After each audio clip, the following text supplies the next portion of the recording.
Greetings and welcome to the Alcon First Quarter 2025 earnings call. At this time, all participants are in a listen-only mode. A brief question-and-answer session will follow the formal presentation. Should anyone require operator assistance during the conference, please press star zero on your telephone keypad. As a reminder, this conference is being recorded. It is now my pleasure to introduce your host, Dan Cravens, VP of Investor Relations. Thank you. You may begin. Welcome to Alcon's First Quarter 2025 earnings conference call. Yesterday, we issued a press release, interim financial report, and presentation. You can find all these documents on our website at investor.alcon.com. Please note that starting this quarter, in order to streamline our reporting, the interim financial report and other filings will be limited to information required by regulations. Non-IFRS results, including constant currency growth and core items, will only be presented in the press release and presentation. Joining me on today's call are David Endicott, our Chief Executive Officer, and Tim Stonesipher, our Chief Financial Officer. Our press release, presentation, and discussion will include forward-looking statements. We expressly disclaim any obligation to update forward-looking statements as a result of new information or future developments, except as required by law. Our actual results may differ materially from those expressed or implied in our forward-looking statements, and as such, you should not place undue reliance on any forward-looking statements. Important factors that could cause our actual results to differ materially from those in our forward-looking statements are included in our Form 20-F, earnings press release, and interim financial report, which are all on file with the Securities and Exchange Commission and available on their website at sec.gov. Non-IFRS financial measures used by the company may be calculated differently from and may not be comparable to similar measures used at other companies. These non-IFRS financial measures should be considered along with, but not as alternatives to, the operating performance measures as prescribed per IFRS. Please see a reconciliation between our non-IFRS measures with directly comparable measures presented in accordance with IFRS in our press release. For discussion purposes, our comments on growth are expressed in constant currency. In a moment, David will begin by recapping highlights from the first quarter. After his remarks, Tim will discuss our performance and outlook for 2025. Then David will wrap up and we will open the call for Q&A. With that, I'll now turn the call over to our CEO, David Endicott. Thanks, Dan, and thanks everybody for joining us today. As we sit here in mid-May, it is remarkable to reflect on how dynamic this year's been so far. First, we've begun a cascade of product launches that will grow our business for years to come, punctuated by the launch of Unity VCS in both Japan and the U.S. Second, we acquired a majority position in a great long-term asset in Auryon Biotech with the potential to change the standard of care in corneal transplantation. And third, there's been an obvious disruption in the global trade environment. And yet, at Alcon, I remain encouraged by the strength and resilience of our underlying business performance. So while the current tariff structure introduces new headwinds, our global network of 17 manufacturing sites and decades of operational experience position us well to implement mitigating strategies. In most cases, we make products in region for region and have the ability to transfer production across sites.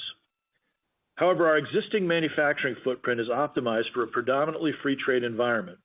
Shifting production across sites requires stable trade policy along with time and capital.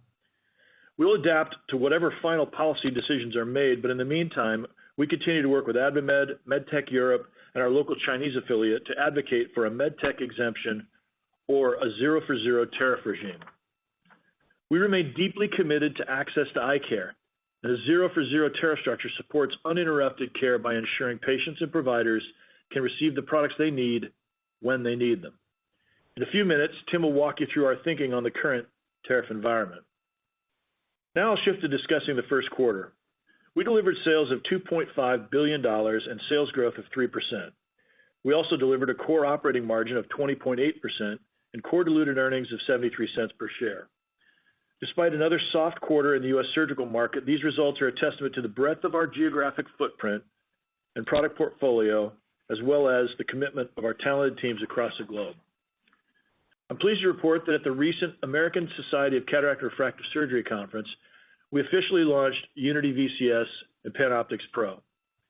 The Unity launch is the culmination of more than 10 years of work by our R&D and engineering teams, informed by invaluable input by key opinion leaders around the world.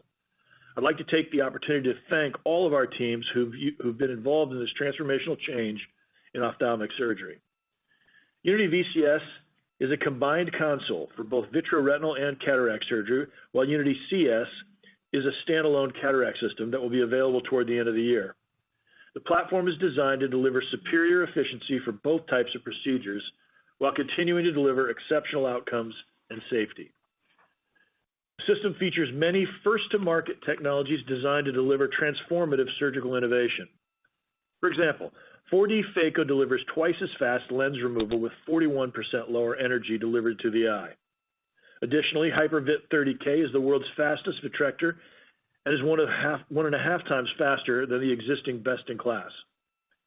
Lastly, Unity Intelligent Fluidics creates greater stability and control at each procedural step. Unity VCS has received CE mark and regulatory approvals in Australia, Japan, and the US, and we will begin delivering new units later this month. Now I'll turn to implantables, where we recently launched PanOptix Pro. We believe this next generation technology builds on our market-leading position and keeps us on the forefront of innovation. This lens builds upon the success of the world's most implanted trifocal PCIOL by reducing the amount of light scatter by 50%. Our surgeon research suggests that light scatter is a key driver of dysphotopsias such as halos and glare, which is why we're so excited about PanOptix Pro.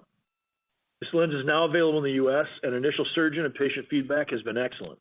We look forward to bringing it to select international markets later this year. Now I'll shift to vision care, starting with contact lenses. I've been extremely pleased by the performance of all of our innovative lenses built upon our water gradient technology. Our major recent innovations, including Precision 1 family, the Total 30 family, and Dailies Total 1 for astigmatism, grew double digits in the first quarter. We launched Precision 7 at the start of this year, and it's gaining traction with both doctors and patients. Wearers benefit from 16 hours of outstanding comfort, even on day 7, due in part to our Active Flow system, which keeps lenses moist by leveraging a moisturizing agent in the lens with a replenishing agent.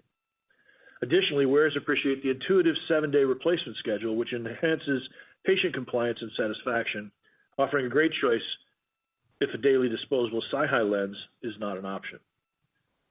For eye care professionals, this lens allows them to meet diverse patient needs with a lens that balances innovation, comfort, and cost effectiveness. As a reminder, Precision 7 targets a reusable lens category, which we estimate is worth approximately $3.8 billion, and where Alcon is under-indexed. Now I'll turn to ocular health, where I'll start with Systane Pro. Systane Pro is the only triple-action multi-dose preservative-free formulation for all types of dry eye. The unique formulation includes hyaluronate and offers patients up to 12 hours of relief. Additionally, the moisture technology helps reduce friction on the eye's surface, providing both comfort and protection while blinking. And this can be a meaningful improvement for patients who experience irritation or discomfort with their current drops. Systane Pro has been available in the U.S. since February, and we're continuing to expand its rollout to major retailers nationwide. Next, I'll comment on Acoltremon, our dry eye pharmaceutical candidate. We continue to expect an FDA response to our filing at the end of May, in line with the PDUFA date that we received last year. Our team's been working hard ahead of the launch. We've expanded our eye drop sales force in the U.S. We now have a group dedicated to glaucoma and a separate group dedicated to dry eye.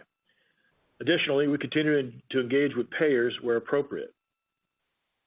Now turning to BD&L activity, we have 2 recent exciting developments. First, I'm pleased to report that we acquired the majority interest in Auryon Biotech. Auryon is at the forefront of regenerative medicine. The company's flagship therapeutic candidate, AURN-001, has received breakthrough therapy and regenerative medicine advanced therapy designations from the FDA. It could represent a paradigm shift in the treatment of corneal endothelial dysfunction, which is a condition leading to corneal edema, vision loss, and potential blindness. 001 is an allogenic cell therapy comprised of corneal endothelial cells derived from healthy donors and a Rho kinase inhibitor that enhances cell survival and integration.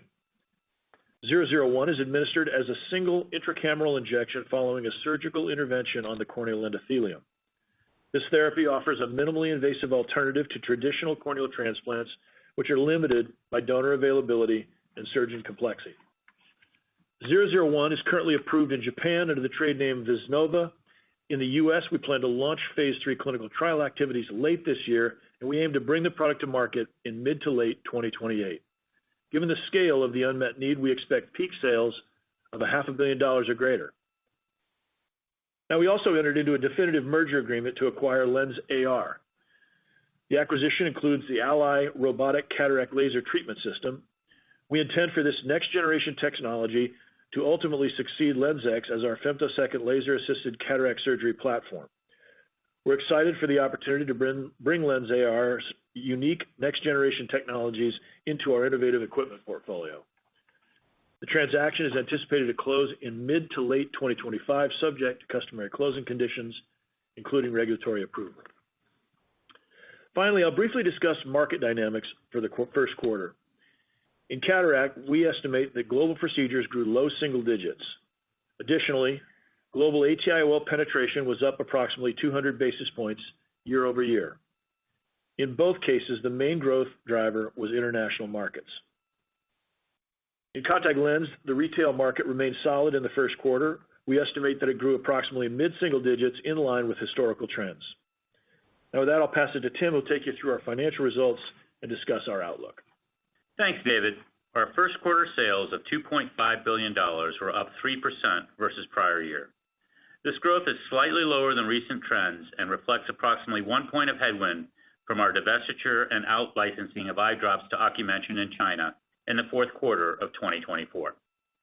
In our surgical franchise, revenue was up 2% year over year to $1.3 billion. Implantable sales were $420 million in the quarter, in line with the prior period. We saw another quarter of strong growth in advanced technology IOLs in China and other international markets. This was offset by soft market conditions in the U.S. that David mentioned earlier, as well as competitive pressures. In consumables, our first quarter sales were up 6% to $712 million, driven by vitret and cataract consumables, particularly in international markets, and price increases. In equipment, sales of $199 million were down 6% year over year. Following the recent launch of Unity VCS, we continue to expect equipment sales to meaningfully accelerate through the second half of the year. Turning to vision care, first quarter sales of $1.1 billion were up 3%. Contact lens sales were up 4% to $688 million in the quarter, primarily due to product innovation as well as price increases. As David mentioned, we continue to see strong growth across the Precision 1 and Total 30 families, as well as Dailies Total 1 for astigmatism. This growth was partially offset by declines in legacy products, where we have limited our promotional efforts. We also faced a strong prior year quarter, mainly driven by the timing of price increases. In ocular health, first quarter sales of $432 million were up 2% year over year. Growth was primarily driven by the Sustain family of artificial tears, as well as price. There was also approximately 3 points of pressure resulting from the divestment of certain eye drops to Ocumension in China that I mentioned previously. Now, moving down the income statement. First quarter core gross margin was 63.2%, broadly in line with the prior year. Core operating margin was 20.8%, down 40 basis points, primarily due to increased investment in R&D. First quarter interest expense was $49 million, broadly in line with last year. Other financial income and expense was a net benefit of $9 million, also broadly in line with last year. The first quarter average core tax rate was 21%, compared to 23.2% in the prior year period, as last year included a net expense from discrete items. Core diluted earnings were 73 cents per share in the quarter, in line with last year on a constant currency basis. Turning to cash, we generated $278 million of free cash flow in the first quarter, compared to $229 million in 2024, due to higher cash from operations. Before turning to the outlook, I want to take a few moments to address tariffs. As we think about the tariff impact, we're providing our best estimate based on a set of assumptions and an evolving environment. As David mentioned, our global manufacturing footprint was built and optimized for a free trade environment. In most, but not all markets, we're fortunate to manufacture in region for region. However, while we're able to relocate manufacturing, shifting production intelligently requires a stable trade environment. We've completed a thorough assessment of the current tariffs and mitigation strategies available to us. These strategies include supplier diversification, optimizing our manufacturing network, managing discretionary spend, and implementing selective price actions. As of today, we estimate that the gross impact from these tariffs will pressure cost of sales by approximately $80 million for the full year versus our outlook in February. As the cost of tariffs are capitalized in the inventory and then flow into the income statement as goods are sold, we expect to see nearly all of the gross impact in the second half of the year. We expect to fully offset the tariff pressure through operational actions and currency tailwinds. Importantly, these estimates do not reflect any potential impact related to future tariffs and trade policy changes. Now, moving to our outlook for the remainder of the year. Our current guidance assumes that the aggregate global eye care market grows approximately 4%, that exchange rates as of mid-May hold through year-end, and that the tariff rates and exemptions announced as of May 12th persist through the end of the year. Now, starting with sales, we are updating our full-year revenue guidance to $10.4 to $10.5 billion, which reflects the favorable foreign exchange environment. Additionally, given the soft U.S. surgical market, we are updating our sales growth rate guidance to between 6% and 7% in constant currency. In terms of phasing, we continue to expect sales growth to meaningfully accelerate in the second half of the year, given the timing of the new product launches. Moving to operating expenses, we expect incremental R&D expense following our recent BD&L activity. However, we expect to remain within our range of 8 to 10% of sales. Additionally, we expect SG&A to step up in the remainder of the year. We expect the highest spend in the second quarter due to normal seasonality and the timing of new launches. Turning to profitability, we now expect full-year core operating margin to be between 20 and 21%. This updated range reflects approximately 80 basis points of pressure from recent BD&L activity versus our February outlook. Moving down the income statement, following the consolidation of Auryon, we now expect non-operating income and expense to be between $185 and $205 million. Turning to tax, we continue to expect our full-year core average tax rate to be approximately 20%. Based on all these factors, we now expect our core diluted earnings guidance range to be between $3.05 to $3.15 per share. This updated range reflects the 10 cents of impact from recent BD&L activity. This range corresponds to year-over-year growth of between 2 and 5% in constant currency. Before I wrap up, I'm pleased to announce that our annual general meeting last week, shareholders approved a dividend of 28 Swiss centimes per share, in line with our payout policy of 10% of the previous year's core net income. I want to thank our shareholders for their continued support. And finally, I want to take a moment to thank our associates across all levels of the organization. Your dedication and focus continue to drive our performance and position us for long-term success. So to conclude, we remain confident in the long-term fundamentals of the eye care market and our business. 2025 is a watershed year for us. We're bringing a wave of groundbreaking products to market, each designed to help improve sight and set new standards of care. These launches reflect the strength of our pipeline, our deep understanding of customer needs, and our commitment to shaping the future of eye care. Our continued investment in research and development, along with strategic acquisitions, further fuels our innovation engine and expands our capabilities. And we're excited about what's ahead and confident in our ability to drive long-term growth through purposeful, market-leading innovation. We appreciate your continued support and look forward to updating you on our progress next quarter. So with that, let's open the line for Q&A. Thank you. We will now be conducting a question and answer session. Please limit yourselves to one question and one follow-up. If you would like to ask a question, please press star 1 on your telephone keypad. A confirmation tone will indicate your line is in the question queue. You may press star 2 if you would like to remove your question from the queue. For participants using speaker equipment, it may be necessary to pick up your handset before pressing the star keys. One moment, please, while we pull for questions. The first question is from Veronika Dubajova from Citi. Please go ahead. Hi, guys. Good afternoon, and thank you for taking my questions. I have two, please. The first one is just on the shape of the organic growth rate through the remainder of the year. Tim, I can push you a little bit more on sort of how do we get from the 3 to the 6 to 7. Could you give us a bit of flavor on where you expect the second quarter to land and just how much faster the growth in the back half of the year is going to be, and kind of what is the biggest moving part or two related to that growth acceleration and your degree of confidence in those? And then if I can do my follow-up here. Go ahead, Tim. Actually, I'll do my follow-up afterwards. Go for it. Yeah, well, first of all, welcome back, Veronica. Again, this plan has always been based on growth acceleration in the back half of the year, driven by the cadence and the timing of the product launches. So, I'm not going to give Q2 guidance, but what we do feel very comfortable with is this: we will see, call it high single-digit revenue growth in the back half of the year. And what's going to drive that? Unity VCS, we're very excited about. PanOptix Pro.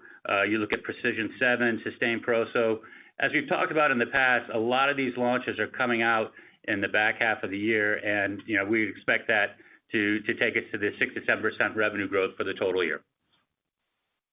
Got it. That's helpful. And then my follow-up, probably more for David, but obviously one of the sort of growing investor concerns out there that we hear a lot in our conversation is just the U.S. cataract market continuing to be so subdued. And, are you confident this is just a market issue, or is this also a competition issue? So I'd love to get your thoughts, David, on why are we not seeing a better growth rate here, and sort of how comfortable are you with the assumption that you can maintain your sort of competitive advantage, in particular in the premium lens space? Thanks. Yeah. Well, thanks, Veronica, and again, welcome back. Listen, I think the share thing, I think we feel pretty good about. We're pretty much on where we had expected to be. The market is a little surprisingly soft, I think, in the first quarter to us. I think, we have seen that really in the third and fourth quarters, as we've mentioned. So to see it again in the first, we had hoped not to. Obviously, we've adjusted our market to about a 4% growth for the year as a consequence. Look, I think as we wrap around last year, we're going to see a much better, growth rate to begin with. But at the core of it, this is a surgeon productivity issue because there's tons of cataracts that are not being done. We know that wait lines, for example, wait lists are getting longer. We know that the surgeons, that some of the busiest surgeons in the country have generally, been the target of private equity acquisitions. And when they do that, they're generally retiring or taking a step back. And it takes a little while for the younger guys to come along and fill up the volumes and the skill set that they're losing. So, we've heard kind of consistently that while we're improving efficiency per surgeon, it's not yet where it was. And I do think the beauty of that for us is, we're launching Unity VCS right into that circumstance where, we're going to be telling people, look, if you do this and use this properly, you can do more surgeries in a day, whether that's vitret or whether that's cataract. But, I do think that the cataract market normalizes over time. I feel like, we've seen over the years pretty consistently in the U.S. a 3% growth. I expect that to return to normal, the rest of this year. Excellent. Thanks, guys. The next question is from Jack Reynolds-Clarke from RBC Capital Markets. Please go ahead. Hi there. Thanks for taking the questions. The first one I had was on contact lenses. I was wondering if you could break down the impact of the kind of the timing differences on pricing versus kind of legacy product declines in the quarter, and then what that means for the exit rate coming out of Q1 and what you've seen so far in Q2. Yeah, well, I probably won't comment too much on Q2, but let me just talk about where we are with the quarter on contact lenses. Look, the audited data around the world looks like it was a very healthy market, and I think that should be encouraging to people because the consumer looks healthy. The U.S. there was unit growth, there was mixed trade up, there was price in the market, and the market grew in the U.S. about 7%. So we're still seeing that kind of mid-single-digit growth globally, and we expect that to continue for the year. Now, for our number, we were wrapping around 11% growth last year. We're doing a sequential growth from fourth quarter to first quarter at, we finished 11%. So we do a 4% if you look at that on average, accommodating pricing volume movements that accommodate price increases. Last year we pulled a little in. Last quarter we pulled a little in. So it just moves around a little bit across the quarter. I would think about this as normalizing, continue to normalizing above market growth, and we expect market growth to be in the kind of mid-single digits range. That's great, super clear, thank you. And then I had a couple on Auryon. So the new guidance implies a fairly substantial EBIT loss from Auryon. I was wondering if you could give a breakdown of what is comprised within that cost, i.e. kind of the breakdown of clinical trials versus R&D versus kind of more standard OPEX, and then what your expectations are for clinical trial costs in 2026 through to 2028 when the product launches. Yeah, I think you've got the numbers right. It's about 80 bips this year, and again, it's almost all R&D. So I would think about it really as R&D in progress. We generally don't break apart our clinical activity or our R&D core R&D stuff. So I would probably avoid doing that today on this particular topic. I would say that we're excited about this program, that we will take it into clinic late this year. And we're excited about the response we've gotten recently from the FDA on the trial progress. So I think we have good alignment with FDA at this point, and I think excellent folks running this program. So we're excited about the team and the program, because this really is one of the things that helps patients a lot. It's a big deal. I mean, this is corneal transplant folks that can't really get to that around the world unless this product kind of succeeds. So we're excited about the program and the folks. And then, Jack, maybe to help you out for 2025, I would just, if you're looking at your models, I would model that into your R&D, and I would just phase it evenly between 2Q, 3Q, and 4Q. Okay, understood. And should we expect an uplift next year? We'll give you guidance next year on it. It'll be part of a blended R&D program. We won't break out the program specifically. We generally don't do that. Understood. Thanks very much. The next question is from Graham Doyle from UBS. Please go ahead. Morning. Thanks, guys. Thanks for taking my questions. Just kind of follow up on Veronica's question. And I know you don't love to do a quarterly guidance, but I think it's not unfair to ask it, given we've had a downgrade on revenue guidance at Q3, and we've had it now on the back of a capital markets day and a recent guide. So it's just trying to understand the things that give you confidence on this acceleration, right? Presumably we're looking at a 5 or something in Q2 and then a 7, 8 or something as we go through the rest of the year. So is it that you've got a really strong order book already for Unity? Are you seeing great traction with PanOptix Pro? Just to give us some concrete pieces that underpin your assumptions would be super helpful, please. Well, let me start with the market. I mean, the reason for the narrowing of the range, and again, I think we're comfortable with what we said. It was the first quarter. I mean, at the core of it, the U.S. market was soft in the fourth quarter. When you do the math on that, you take it forward, it's going to be unrealistic, I think, to get the acceleration we need to get to an 8. On the other hand, we feel really good about 6 to 7, and we feel like maybe we do better than that. But that's really, there's still a lot of variance in the new product flow. So starting with the basics on this, the second quarter we think is a normal quarter. I think it should be roughly around market, a little bit better than market growth. And then as you kind of work your way into the back half of the year, I think Tim just said it, we're going to see steady, significant acceleration through the third quarter and into the fourth quarter. Because remember, we haven't shipped any PanOptix Pro till this month. We haven't shipped any Unity VCS until the end of this month. We haven't shipped a whole bunch of the PanOptix Pro to the retailers until really getting through the end of first quarter. So you really haven't seen any new product flow other than P7 hitting right now, and maybe Sustain Pro a little bit. But I think as you get through all of that, really the massive the kind of substantial change in trajectory occurs on the back of a very strong reception to Unity VCS, a very strong reception to Voyager, a very strong ASCRS output on PanOptix Pro. We got pre-orders in Japan on Unity VCS we feel good about. So yes, we have a lot of pre-orders. We need to fill those, and we'll do that over time. The only gating factor I feel like on Unity VCS will be our ability to kind of install it, make sure we ship it on time, make sure everybody uses it correctly, make sure we take the time that's required to get the most out of that machine, because it's genuinely a phenomenal piece of equipment, and we've consistently heard that. there's a lot more to it than that. So, we're launching 7 new products, maybe more than that actually when you get into the specifics of smaller. So there's just a lot going on, Graham, and I think it just doesn't play out in the front half. I think, the other way we've been describing this in prior calls is we think there are about 30,000 units out there. It's a 10-year lifespan. So, we've kind of said, hey, look, feather it in, 3,000 a year. Front half of the, first couple of years are probably a little bit more than that.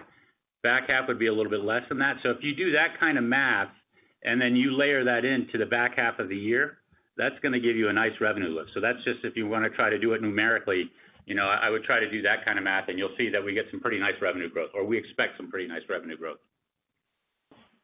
Okay, that's really helpful.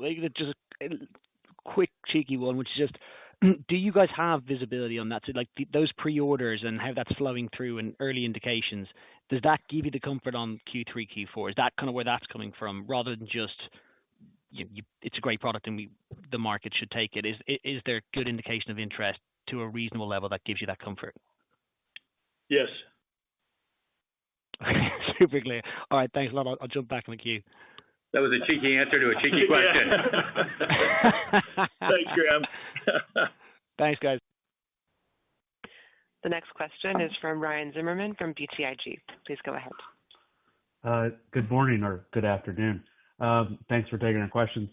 When we think about the components of guidance, the market obviously is down 50 basis points from your prior assumptions, but embedded within that 6 or 7% is about 250 basis points from innovation and new products. And within those 250 basis points, I assume is some price impact. So I'm wondering, David, you can kind of parse out in terms of how you think about, price versus new product contributions within that incremental 250 basis points for the year. And then I have a follow-up. Well, I would think about the year in total as, getting the typical price we get. I would think about it as, we're getting typically a couple points of price every year. If we can keep up with inflation, we're pleased with that. And I think that's typically where we're trying to get to. So, I would think about that versus the rest of the unit growth and trade up. And I would think about new products, as the gap fill. And there is a lot of enthusiasm around the products right now. I think, I just came off of, 2 major meetings, the JOS in Japan and Tokyo, and then also in Los Angeles, we had the largest surgeon meeting in the world for the U.S. That was the enthusiasm around the product flow that we have right now is very significant. And I think, we need to execute, and we've got a lot to do, but I would just say, I feel really good about where we are for the remainder of the year. Okay. And then, Tim, I think you called out SG&A being highest in 2Q, but, sales are arguably going to be higher in the back half of the year. I'm just curious kind of why we wouldn't see a higher SG&A rate in second half, given kind of the pacing and again, the top line kind of, cadence, if you will. Yeah, there are really 3 factors in that Q2 comment. First of all, if you just look at seasonality, we have a lot of advertising and promos, particularly around the DTC area. So if you were to go back to, say, 22, 23, and 24, the average incremental spend Q1 to Q2 is roughly $40 million. So again, that's typical seasonality. I would expect that to hit again in Q2 of this year. And then there are really 2 other things. The one is that we did have some phasing from Q1 to Q2. We had some favorability in Q1 that we weren't anticipating. Those costs will come through in Q2. I'd call that maybe $15 million or so. And then lastly, we have the investments behind the product launches. So we talked a lot last year about, how much we're investing in the products, and we want to make sure that we invest appropriately to drive that revenue growth. So you're going to see that starting to hit in Q2. And then, as you get to Q3, Q4, kind of back out that DTC piece, whatever you put in there for that, and then it'll start to normalize. Okay. Thank you. The next question is from David Saxon from Needham & Company. Please go ahead. Great. Good morning. Thanks for taking my questions. Maybe 2 product-related questions. The first one is just on PanOptix Pro and, how you're thinking about that launch relative to the, your competitor's recall and now relaunch. Has that created any meaningful opportunities?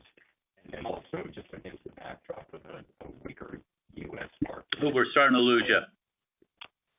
Hey, David, you got kind of garbled there a little bit. Okay. Hopefully, can you hear me No, now? not really. All right. Well, here, let's try. There it is. You got it. We got you now. Okay. Yeah, so just on PanOptix Pro.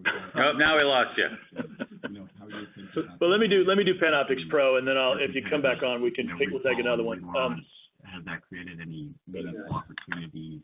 And then also, hey Sachi, why don't we move on to the next one? Well, let me take the Pro part of it because I can handle that. So, look, David, on PanOptix Pro, we're obviously excited about that. One of the things I said in the opening remarks was, the big thing in HIOLs, particularly trifocals, has been halos and glare. It's something that we've been working on for a while.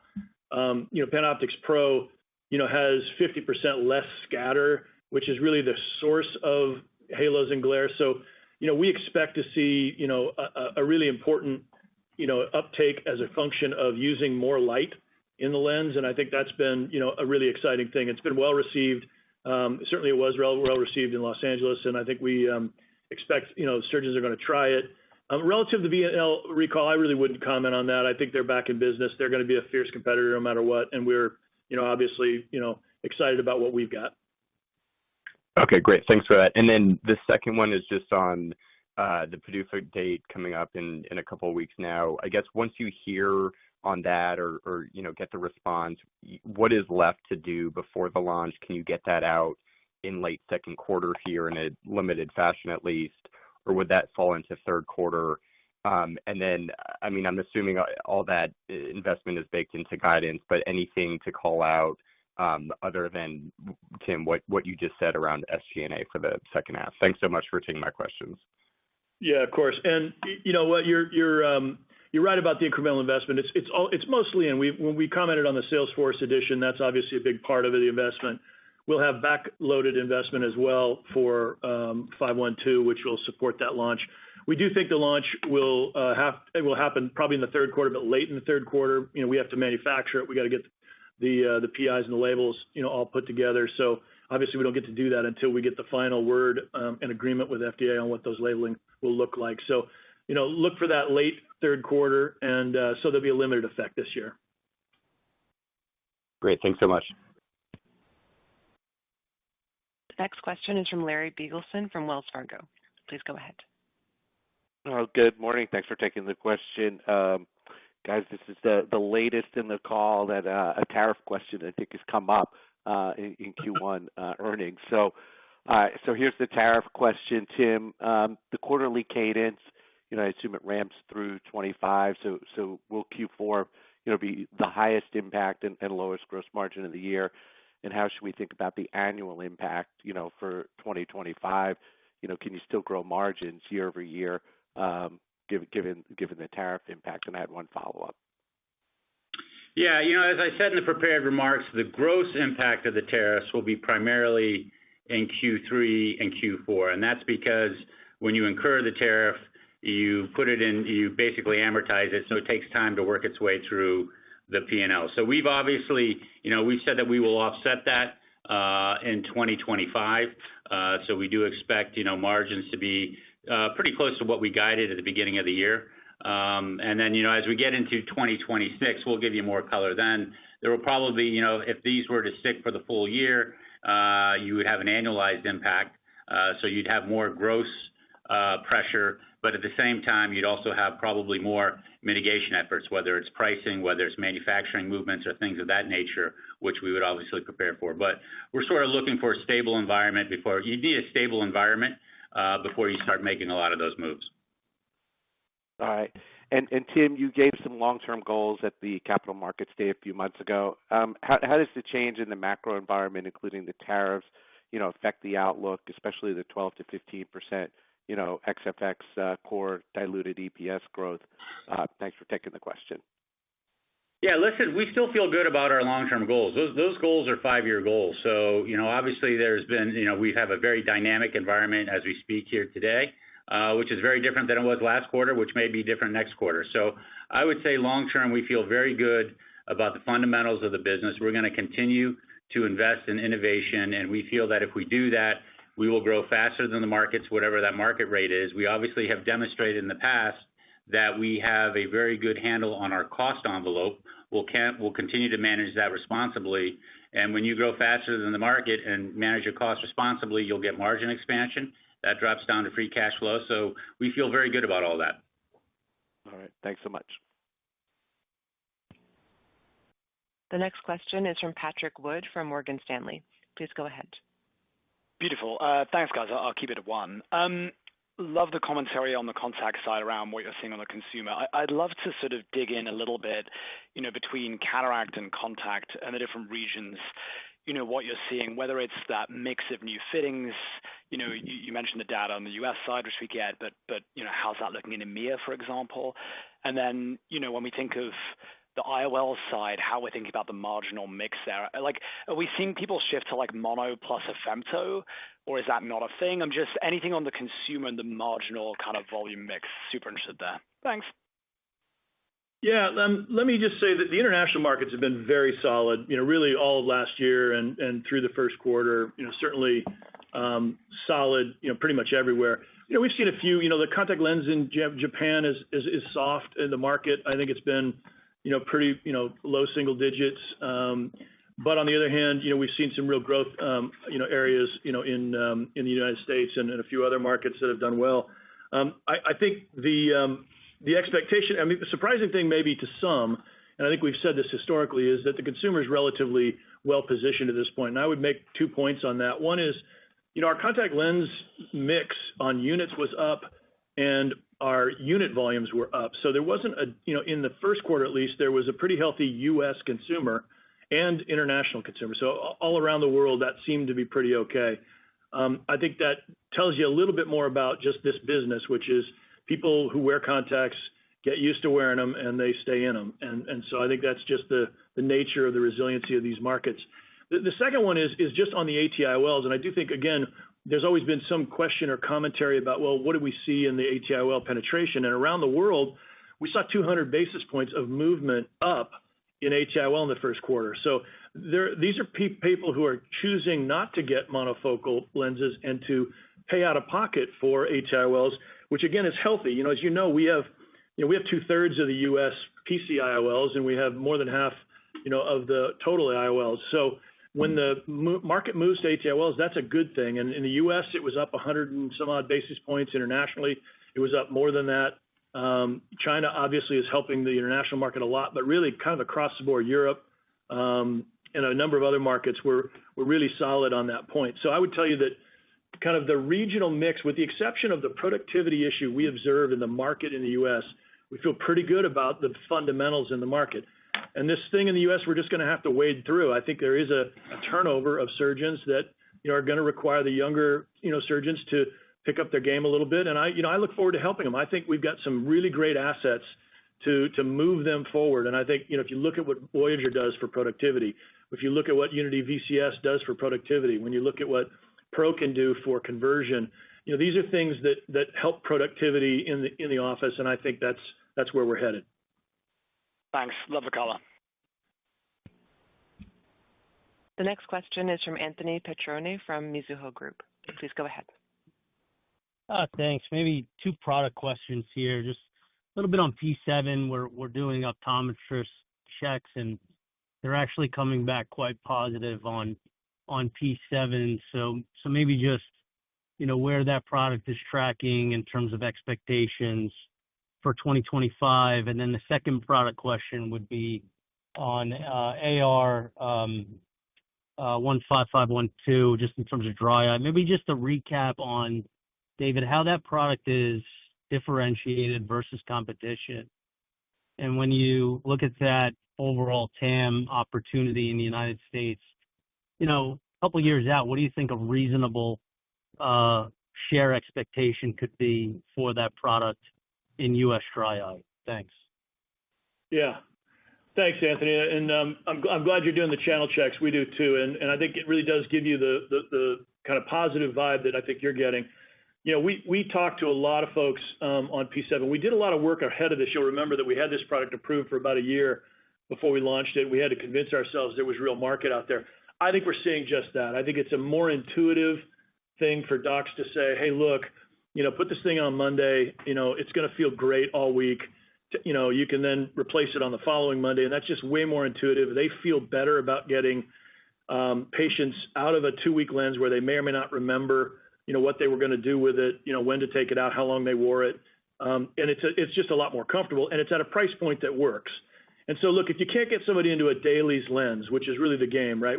Most people want to get them into a Sci-Hi daily lens, but that's not for everybody. Not everybody can afford it. And you know what? This is priced correctly. It does a lot for the patient, and I think we're seeing, a very nice response to this. It's really important to remember that, even though 60% of the value or maybe 65% of the value is in the dailies lenses in dollars, probably 55% of the patients are still in reusables, and that matters. So we're under index there. So I think that's a real opportunity for us. We see it progressing nicely so far. On 512, look, this is a very unique product. I mean, this is different than pretty much everything else out there that's been out there or that's out there now, because it's not an anti-inflammatory and it's not a supplement. This is a product that is an agonist for natural tear production. And so very quickly, when this product hits the eye, it is creating natural tears, and we're excited about that. And we think that's a very different proposition that goes to the core of the problem. And so, if you can solve the problem, you don't need to worry about the anti-inflammatories because you don't need them. If you can solve the problem, you don't need a supplement because you don't have a tear deficiency of any kind. So, what's exciting about the data we're creating is I think we're creating enough data around this to get very convinced that this is an exciting opportunity. And look, I mean, the market, as you know, is quite large in the United States. And we were excited to see some of the competition that our branded products do well, because I think that tells us that there's a reimbursable market out there for us. So again, I wouldn't change our outlook on this. I think we're still in that kind of, 250 to 400 is what we've been saying. I'll stay there, but I'm probably on the higher end of that one now. That's what we like. And we'll see as it hits the market, where it goes from there, and I can update you as we get through that. Thank you. The next question is from Tom Steffen from Stifel. Please go ahead. Great. Hey, guys. First question on contact lenses. David, you sound confident in the end markets holding solid. The legacy lenses seem to be, I think, one of the incremental headwinds in the quarter. Can you just help us with how we should think about that part of your portfolio rest of the year? And for contact lenses more broadly, are there any factors besides P7 that can help drive a reacceleration? And I have a follow-up. Yeah, look, I mean, I think I wouldn't read too much into the first quarter contact lens number. I really wouldn't. I think you got some comp issues in there, and you've got some price overlaps that have really caused a different number than what was really happening, I think, in the market. What you're asking is a really good question, because we're seeing tremendous leverage, in our new product flow. So we're getting great, share motion on daily Sci-Hi Sphere, daily Sci-Hi Toric, reusable. We're getting share movement. And, it's causing the HEMA market, which is, of course, our DACP, and to a lesser extent, our AirOptix brands, our legacy brands, to decline. And that is an offset. I think we've been doing that now for, ever since we started. We've been saying, look, we're going to move through a phase where the legacy brands go away and the new brands take over. One of the things you should observe is that the legacy brands and the reusables in particular, the new brands and the reusables in particular drive the margin. So if you've looked at the segment margin, you'll see us moving up nicely in the gross margin area. That's a beautiful thing. That's because we're moving people from old products where the volumes are declining and the costs are going up to new brands where the costs are coming down and the volumes are going up. So we continue to try and change over our line, if you will. We're doing that, pretty efficiently right now. But again, I think it'll always be a little bit of a drag until those legacy brands kind of retire. And that, in this business, that, generally takes, a long, long time. So, we'll see a little bit of drag there, but generally we're going to outperform the market, on a consistent basis going forward. Read the market as mid-single digits. Got it. Super helpful. And then pivoting to U.S. IOLs, David, I'll stick with you, but I think you alluded to maybe not seeing much that was, from a share standpoint, outside your expectations. Just a little surprised to hear that, given Odyssey momentum, Bausch's premium portfolio performing well, RxSight still growing nicely. So, David, can you just dig a little deeper into why you still feel good about U.S. share today? And if you're able to provide maybe any sort of quantification, that'd be great. Thanks. Well, I mean, I think I said it on the market. We're 2/3 of the U.S. PCIOL market today, and that's after the last 18 months or 24 months of competition from just about everybody in the world. So I think what you'd observe, I think, is that things like PanOptix and Vivity, are very durable, very competitive products in a market where most of the competitors are $100 to $200 cheaper.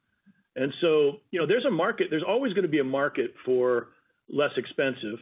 I think what you're seeing right now is a movement. People trying lenses and some people staying with them because they're good lenses. There's nothing wrong with them, but they aren't as good, as what we think we can deliver. And I think that's where people get real comfortable. When you've seen millions of lenses implanted and great results consistently, and then you improve that with Pro, I think that's why people stay with us. And obviously, we have a very large footprint in the surgical market. And so when you go into an OR, you see a lot of our equipment, you see a lot of our reps, you see a lot of our energy in there. And I think there's a real, loyalty to what it is that we do here. And I think that's part of why we hang on to share a little bit better than most. Now, look, I mean, have we lost share? Of course, but we were sitting at, I think, 85 at one point. I mean, it was, we were always going to lose share, and that was just the question of how much and at what pace. So none of that's really surprising. And maybe the one surprise that people just kind of undercall is the amount of growth we've created internationally. I mean, I think our share growth in international in, a number of spots, but particularly China, has been really, really strong. I mean, overall, our share is relatively flat. We've just basically traded share internationally for share in the U.S. And of course, that price trade is not positive. So, you're kind of coming up in one market and you're coming down the other one because one started all on its own and the other one was already in a competitive set when they started. So I guess that's the color around this, why we think it's kind of as expected. Thanks again. The next question is from Brett Fishbin from KeyBanc Capital Markets. Please go ahead. Hey guys, thanks for taking the questions. I think most of mine have been asked, so I'll ask a little bit of a nitty-gritty question here. Just noticed that in the guidance revision, the 80 basis point headwind was attributed to both, business development activities and licensing. So it sounds like, the Auryon development costs is a good portion of that. Just curious if there was like another element on the licensing side or anything else that was like going into that like broader headwind. Thank you very much. Yeah, it's mostly Auryon. I think the vast majority is Auryon, but there was we acquired an asset called Silite during the quarter as well. You can find that in the notes. And again, we had a little bit of licensing work in there as well.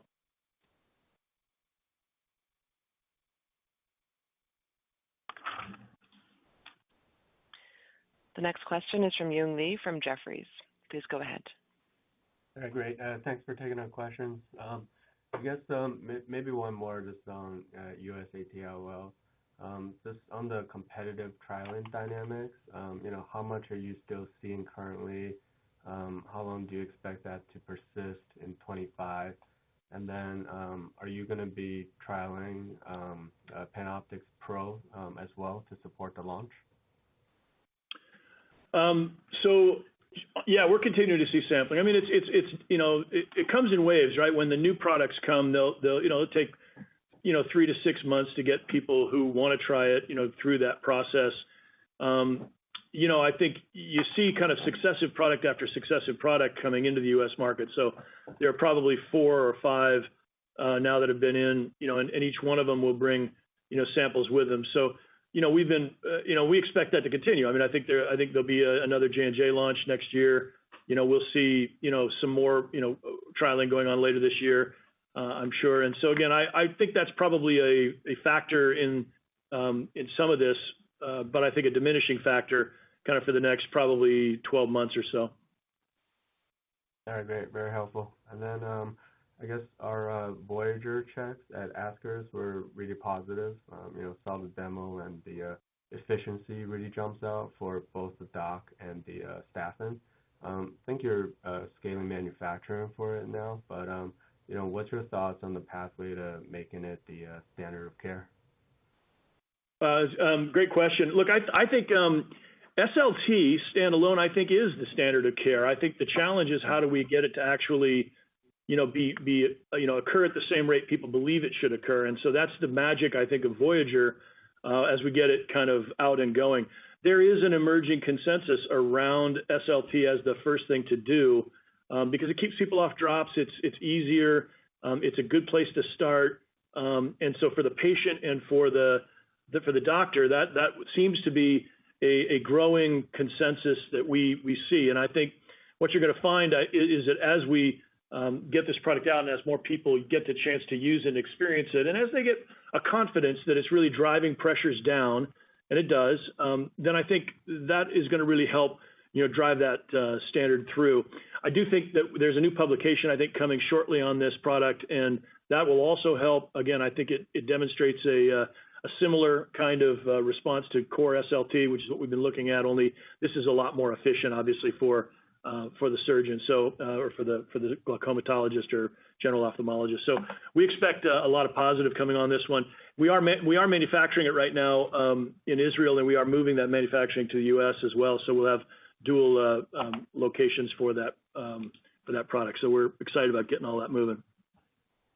All right, thank you. The next question is from Jeff Johnson from Baird. Please go ahead. Thank you. Good morning, guys. I guess, Tim, one question for you just on the implantables business. Can you remind us where we are in the phasing of the VBP tailwinds that you've been getting? I know they've been very helpful the last couple quarters. When did those start to moderate versus the PanOptix Pro tailwind starting to kick in? Do you feel like the 0% implantables number we saw in the first quarter, are we at the trough? Should we see some sequential improvement in those year-over-year growth rates over the next few quarters? And then I have one follow-up. Thanks. Well, I mean, I'd read the implant number as a function of the U.S. market largely being, very, suppressed and I think that has had more of an impact than anything else. I would read going forward that the VBP will have a tailwind through probably the end of next year. End of mid part of next year, and then it turns over, assuming they do it on time. And there's been some second runs at these China VBPs where the national VBP doesn't come on time. So we'll see. I think the scheduled time is for the middle of the year. We'll see what happens actually there. But I think, Jeff, if your question was like this quarter in a phasing perspective on a VBP, if you'll recall, Q2 of last year is when we started stocking the distributors. So I think from when you're looking at a year over year in 25 versus 24, I think it starts to normalize in Q2. Yeah, that's kind of how I had it in my model, and that's my concern is, do we think implantables could dip even from here, this level, before we start back on a recovery as PanOptix Pro builds throughout this year, or are we kind of nearer at trough at this point? I'd have to look at that in some specificity. I think directionally, we continue to grow share in kind of year on prior year, so that the actual consumption would be a tailwind for sure, I think, year over year. The question is as you wrap around on the loading of inventory, there may be a temporary number that we have to worry about, probably mostly in the Q2 frame. Yes. Okay. And David, just as you think about PanOptix Pro building, I think you've talked about potentially then taking PanOptix, keeping that active as well, and maybe pricing that down to be a little more competitive with some of the discounting we've seen from other PCIOL players. I mean, how do you think conceptually about, PanOptix being such a good product on its own? How many docs might want to take the discounted version, if you will, of PanOptix versus pay the full rate for the PanOptix Pro with the less scattering there? Well, I'm gonna dodge your question just because I don't want to give our friends from the competition exactly what we're going to do on this one. I think in truth, you're 100% right. We have some flexibility here. We like both of these products. The other way to play that one would be to make sure Pro was premium, and I think we'll see how this plays out in the market. But I think it does give us a lot of flexibility. Let me leave it at that. Fair enough. Thanks. The last question is from David Howington from JP Morgan. Please go ahead. Hey guys, thanks for the question. And I'm sorry, but we're going to return to tariffs, please. Just on that 80 million tariff, I just wondered geographically where that was derived from. Is that US to China, US into Europe? Just to sort of help us sort of think about where that might go. And then just for clarity, that 80 million gross headwind is at rates as of now. If we return to prescribed rates following the 90-day suspension, what would that impact be for this year and then potentially annualized into 2026? Yeah, great question. So the $80 million is a split between China. It's primarily China, and then let's call it and exports to China. So our levels of imports from China is relatively small. So, the way I would think about it, we picked 10%. We held them flat from that was announced through the rest of the year. And, the reason we did that is I'm just not quite sure what the rate is going to be in August 15th. Depending on what you read, as you indicated, some folks think it's going to go back to 125. There are other trade associations say that, a vast majority of the tariffs that were announced after Liberation Day had been canceled. So then therefore it would go back to 34%. So we have chose not to try to speculate as to what's going to happen. And we basically treated it like we treat FX. We've snapped a point in time, and that's what we've assumed going forward. So to answer your question directly, if it is 125 and it does go back to August 15th, it would have a material impact on 4 months worth of COGS in China. Now, keep in mind, a lot of that gets hung up on the balance sheet because it takes time to roll through the P&L, but would also probably have a significant impact in 2026. Now, what you need to be careful of is if this thing were long-term and that was to happen, then obviously we would take some different strategic moves from a mitigation perspective. Again, similar to what we talked about earlier, we'd look heavily at pricing strategy, we'd look heavily at tax strategy, at manufacturing footprint. So, I don't really want to speculate on what would happen in 2026, but that's sort of how we, I don't want to dodge the question, but that's sort of how we thought about it. And then maybe just one follow-up. Are you potentially seeing any tailwinds from some of your competition potentially more exposed to tariffs, particularly on the equipment side? No, I think we're all kind of in the same spot. I mean, I think a lot of folks have a nice business in China. We have a big business in China and in Japan, both of which are countries that we mostly import from the U.S. So that's something to think about, and obviously most of our competition do the same thing. However, I think we look very carefully in market to see what the pricing potential is for us, and whether or not we can take advantage of our circumstance or somebody else's. And so we'll look market to market in the if we get into this kind of how do we mitigate things a little more carefully. But right now, our hope in particular is that cool minds will prevail here, and we will see kind of a 0 for 0 view on this. As I said earlier, there is not the AdvaMed folks will tell you there, as will the Chinese, that there is not a trade imbalance between China and the United States on med tech products, and so there isn't a real logic for it other than it's part and getting caught up in a lot of this not negotiation. So our point of view right now on the whole of our business is let's ride this out. Let's be smart about it. Let's be we can make the moves we need to at the right times. But let's hold our investments in R&D. Let's hold behind the new product flow, and let's let the new products really carry us through the end of the year. I think this is where we started the year. It's exactly where we're going to end the year. We need to get our growth going again, and that's exactly what we're having a good time doing right now. That's very clear. Thank you. This concludes the question and answer session. I'd like to turn the floor back over to Dan Cravens for closing comments. All right, everybody. Thanks for your time this morning and afternoon. If you have any other follow-up questions, certainly feel free for media, reach out to our corporate communications team, and investors feel free to reach out to either Alan Trang or myself. Thanks again. This concludes today's teleconference. You may disconnect your lines at this time. Thank you for your participation.